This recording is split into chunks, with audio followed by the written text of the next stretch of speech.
नमस्ते दोस्तों, स्वागत है आपका गणित दर्शन यूट्यूब चैनल पर।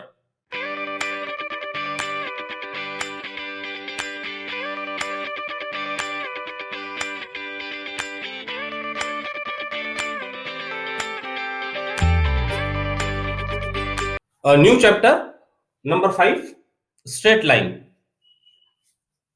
अब वर्ड स्ट्रेट लाइन से इमेजिन कर सकते हैं कि straight line, different types of lines or curved lines, dotted lines, zigzag line. तो this chapter is mainly deal with straight line. एक बार हम स्ट्रेट लाइन ये डेफिनेशन देख लें तो फिर for us line, for the 11th class chapter 5, line will be a straight line. तो लाइन की डेफिनेशन में जाने के पहले कुछ डेफिनेशंस पढ़ने, कंसेप्ट्स पढ़ने हैं। First is locus. Basically locus is nothing but collection of points satisfying certain given condition. A collection or set of points in a plane which satisfy certain geometrical condition or conditions is called a locus. जो बात words में लिखिए इसको set notation में लिखिए। L stands for locus is collection of P such that P is a point in the plane and P satisfies given geometrical condition. P is representative point of L and L is the locus of point P. As an illustration, the perpendicular bisector of segment AB is the set. लिखा जाएगा उसको set of P satisfying condition AP is equal to BP. इसको draw करके देखते हैं। मान लो हमने एक सेगमेंट ले ली AB, ठीक है, ये इसका मिड पॉइंट है। अब इसका हमको परपेंडिकुलर बाइसेक्टर चाहिए, तो कैसे पॉइंट्स चाहिए? ऐसे पॉइंट P जो PA और PB इक्वल डिस्टेंस पे हो, ऐसे पॉइंट्स जो इक्वल डिस्टेंस पे हो AB से। तो एक तो मिड पॉइंट ही आ जाता है, फिर ऊपर चलते जाते हैं। ये पॉइंट ऐसे होंगे कि इसका जब डिस्टेंस हम ले AP और PB सेम होगा। नीचे भी आ सकते हैं पॉइंट, AP और PB सेम होगा। तो ऐसे सारे पॉइंट्स सेटिस्फाइंग कंडीशन, जब इनको हम ज्वाइन करें, ये जब इतने सारे जो पॉइंट्स दिखेंगे हमको एक के पास है, तो this will be perpendicular bisector of segment AB। तो कैसे ड्रॉ किया परपेंडिकुलर बाइसेक्टर? कैसे ड्रॉ किया? विद द कंडीशन कि collection of points P such that PA is equal to PB। इसको PB लिख सकते हैं, PA is equal to PB। Second example, the bisector of angle AOB is the set B। अब bisector angle of AOB चाहिए, तो पहले AOB तैयार कर लेते हैं। So this is AOB, ये हो गया एंगल AOB।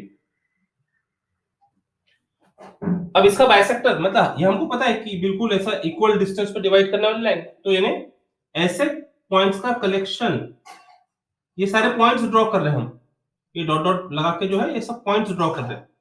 ऐसे पॉइंट्स कि यदि मान लो कोई रिप्रेजेंटेटिव पॉइंट P लिया, तो ये पॉइंट का distance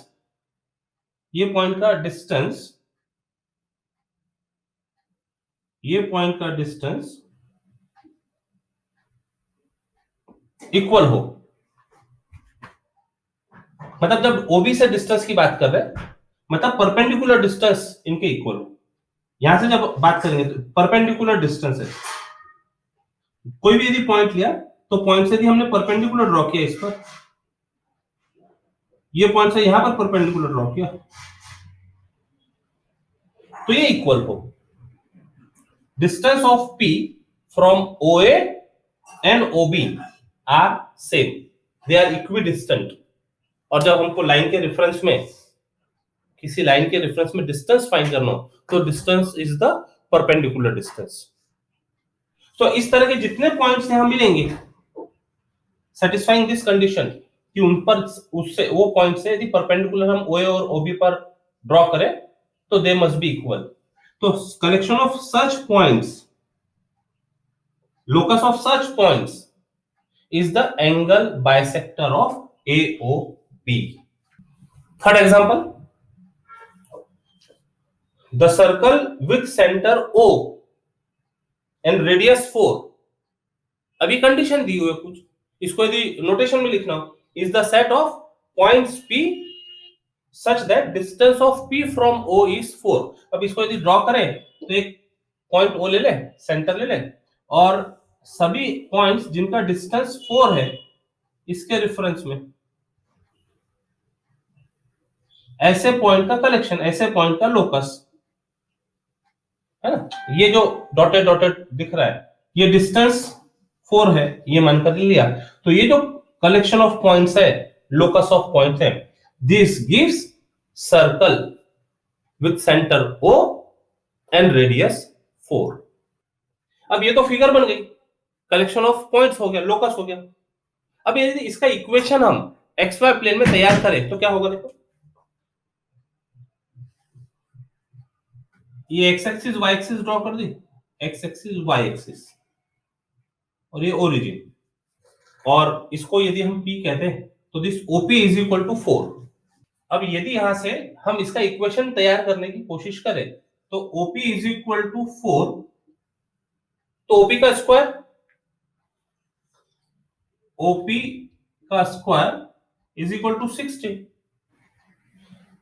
distance between two points, ये हमारे पास है फॉर्मूला, ओरिजिन है तो कोऑर्डिनेट्स हो गया 0 0, और ये P के कोऑर्डिनेट्स एक्स वाई लिया, जनरल पॉइंट यदि हमने इस लोकस का लिया तो OP का स्क्वायर लिखा जा सकता है x2 माइनस x1 का square plus y2 minus y1 का square.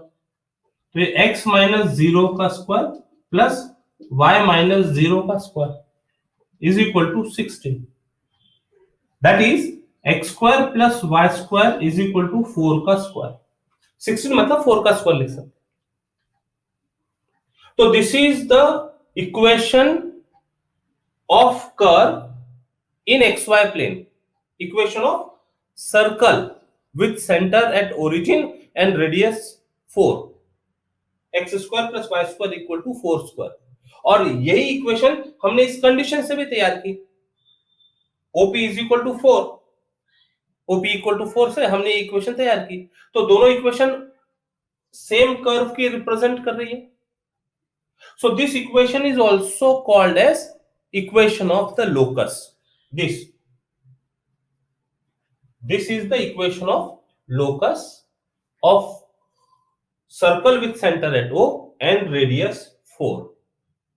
So definition for equation of locus is, if the set of points whose coordinates satisfy a certain equation in x and y is same as the set of points on a locus, then the equation is said to be the equation of a locus। Locus में condition थी OP is equal to 4, curve की x y plane में circle, ये जो particular circle है इसकी equation है x square plus y square equal to 4 square, और लोकस के पॉइंट्स ये इक्वेशन को सेटिस्फाई कर रहे हैं। So this equation is the equation of this locus. Exercise 5.1 on page 105, question number 1, if A having coordinate 1 3 and B having coordinates 2 1 are points, given points, find the equation of the locus of point P such that PA is equal to PB, equidistant हो A और B से। तो देखो क्या होगा procedure, solution, given points are A 1 3 and B 2 1।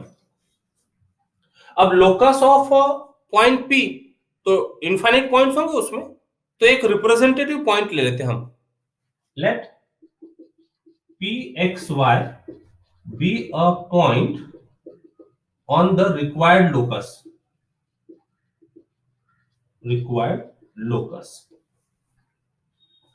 ठीक है, तो कंडीशन कैसी दी है, कौन सा लोकस फाइंड करना है, ऐसा लोकस फाइंड करना है such that PA is equal to PB. Then the condition is, then the given, जो हमने डेफिनेशन में पढ़ा था ना, given condition, given geometrical condition, तो कंडीशन सफिशिएंट है बोलना. Then the given condition is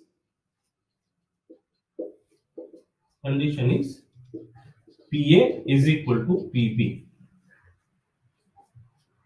तो अब ये डिस्टेंस हमारे पास कोऑर्डिनेट्स है, तो डिस्टेंस फॉर्मूला से काम किया जा सकता है. चाहे तो डिस्टेंस फॉर्मूला यहीं लगा लेते, बाद में इसका स्क्वायरिंग कर लेंगे. तो what is distance PA? x2 minus x1 का whole square plus y2 minus y1 का होल स्क्वायर अंडर रूट में. PA और PB, तो ये हमारा कोऑर्डिनेट हो गया xy. तो यहां से यहीं से शुरू करते हैं. x माइनस 1 का whole square plus y minus 3 का होल स्क्वायर, ये अंडर रूट में डिस्टेंस फॉर्मूला यूज करें. अंडर रूट में PB x माइनस 2 का स्क्वायर प्लस y माइनस 1 का square using distance formula.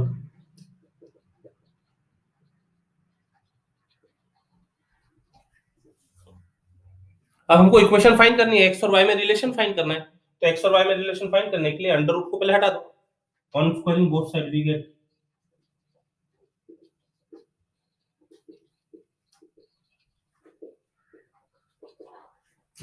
x minus 1 का स्क्वायर प्लस y माइनस 3 का square is equal to x minus 2 का square plus y minus 1 का square. और उसको सिंप्लीफाई करो. This gives x square minus 2x plus 1 y square minus 6y plus 9 is equal to x square minus 4x plus 4 plus y square minus 2y plus 1. a minus b का whole square लग गया सभी जगह. Left hand side से right hand side x square cancel, y square cancel, बाकी की term collect करते हैं. माइनस 4x लेकर आ जाओ इधर, तो प्लस 4x माइनस 2x है पहले से, ये लेकर आ जाओ. माइनस 2y लेकर आ जाओ, तो माइनस 6y है प्लस 2y. 9 प्लस 1 10 पहले से है, ये 4 प्लस 1 5, इधर आके minus 5 0. This is 4x minus 2x 2x minus 6y plus 2y minus 4y and plus 5 equal to 0. So this is required locus. This is required locus or equation of locus.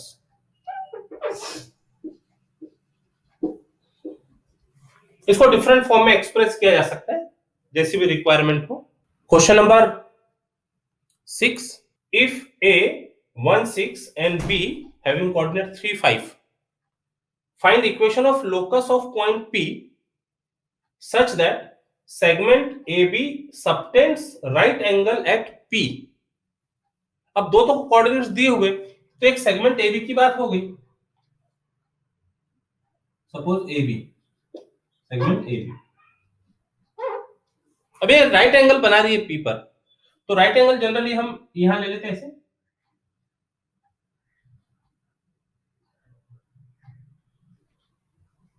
AB subtend right angle at P.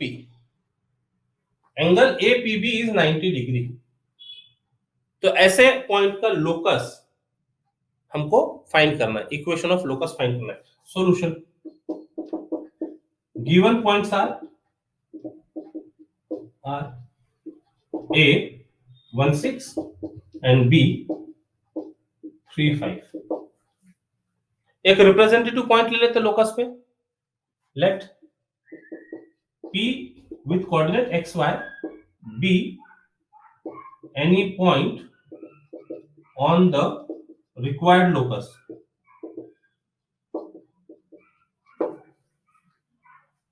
Condition क्या दी है? AB subtend right angle at P. Then given condition is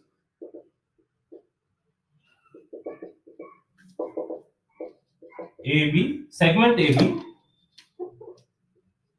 segment AB subtends right angle at P. That means angle APB is equal to 90 degree as shown in figure. As shown in figure. अब जैसे ये समझ में आ जाए, right angle triangle दिख रहा है, तो नेक्स्ट स्टेप क्या होगी, तुरंत समझ में आएगा। जैसे फिगर हमारे सामने है, ये कंडीशन है, तो अब हमको लोकस की इक्वेशन फाइंड करना है, तो हमारे पास कुछ रिलेशन होना चाहिए। क्या लिख सकते हैं इसको देखते हुए, पाइथागोरस थ्योरम। Very good. तो दिस इंप्लाई क्या दिखता है, AP square plus PB square is equal to AB square by Pythagoras theorem. By Pythagoras theorem. ठीक है, अब ये सब इवैल्यूएट करते जाओ। तीनों पॉइंट्स हमारे पास है, यही लिख देते। एक्स वाई, ए के पॉइंट्स है 1 6 और बी के पॉइंट्स है 3 5। अब फॉर्मूला लगाते समय क्या लगाता है एक्चुअली, x2 माइनस x1 का square plus y2 minus y1 का स्क्वायर, ये लिखा जाता है, लेकिन स्क्वायर होने की वजह से x1 माइनस x2 का स्क्वायर कहो या x2 माइनस x1 का स्क्वायर कहो, दोनों का मतलब एक ही होगा। तो जहां वेरिएबल है हम वो वेरिएबल पहले लिखते हैं और पॉइंट को बाद में लेते हैं। तो एपी का स्क्वायर ये क्या बन जाएगा, एपी का स्क्वायर, यानी ये डिस्टेंस की बात कर रहे हैं। अब ऑलरेडी स्क्वायर है तो अंडर रूट नहीं होगा, x माइनस 1 का स्क्वायर, x माइनस 1 का स्क्वायर प्लस y माइनस 6 का स्क्वायर, ये हो गया हमारा एपी स्क्वायर, प्लस बीपी या पीबी का स्क्वायर, पीबी का स्क्वायर। तो वेरिएबल का पॉइंट पहले ले लेते हैं, x माइनस 3 का स्क्वायर प्लस y माइनस 5 का स्क्वायर, x माइनस 3 का square plus y minus 5 square, ये हो गया PB square is equal to AB square. अब दोनों दोनों जगह पॉइंट है ए बी का स्क्वायर, तो अब यहाँ जो फॉर्मूले का पैटर्न होता है x2 माइनस x1 का square plus y2 minus y1 का स्क्वायर, वो यूज कर लेते। 3 माइनस 1 का स्क्वायर, 3 माइनस 1 का स्क्वायर। अच्छा, अब एक चीज और ध्यान रखना है, जिसको हमने पहला पॉइंट ले लिया तो दोनों कोऑर्डिनेट सेम पैटर्न में लिखना होगा। 3 माइनस 1 का स्क्वायर, 5 माइनस 6 का स्क्वायर, 5 माइनस 6 का स्क्वायर, x2 माइनस x1 का square plus y2 minus y1 का स्क्वायर। ठीक करते हैं by distance formula, by distance formula.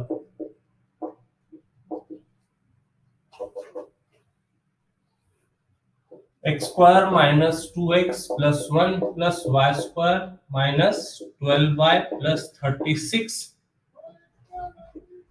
Plus इसके लिए x square minus 6x plus 9 plus y square minus 10y plus 25 is equal to 2 का square 4 plus minus 1 का square 1।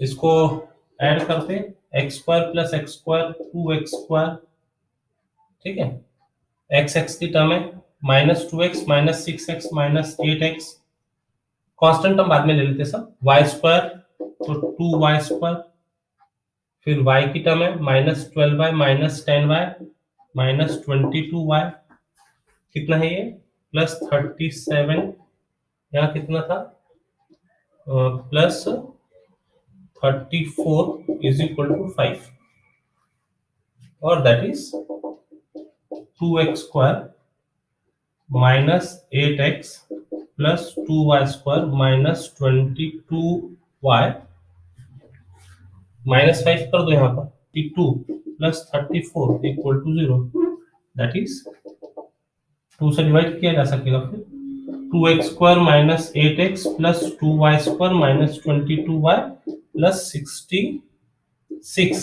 equal to 0।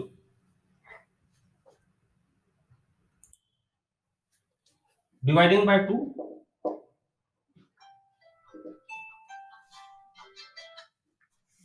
Dividing by 2 we get x square. लिखते समय general square term पहले लिख लेते हैं डिक्रीजिंग पावर के साथ में, plus y square minus 4x minus 11y plus 33 equal to 0।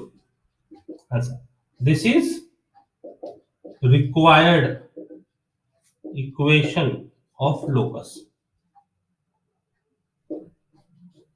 आज के लिए इतना ही, रुकते हैं, टॉपिक फिर कंटिन्यू करेंगे। Till then take care, bye bye, जय गणित।